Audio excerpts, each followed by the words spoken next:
Ilang residente sa Umingan nasagip mula sa biglaang pagragasa ng tubig baha. Para sa detalye, narito si Idol Jam Victorio.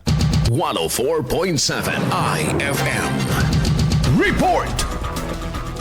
Nasagip ng otoridad ang ilang residente sa Saliente Street, Barangay Poblacion, Umingan matapos ang biglaang pagragasa ng tubig baha. Kasagsagan ng malakas na buhos ng ulan sa malaking bahagi ng Pangasinan na dulot ng bagyong Krising noong gabi ng July 17. Ayon sa Pangasinan Disaster Risk Reduction Management Office, naisalba ng mga water search and rescue personnel ang mga residente katuwang ang lokal na DRRMO.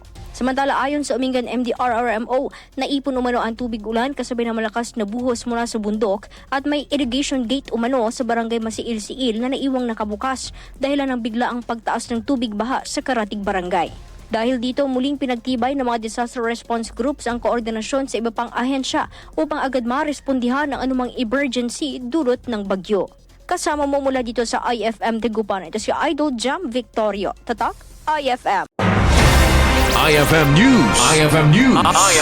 IFM News.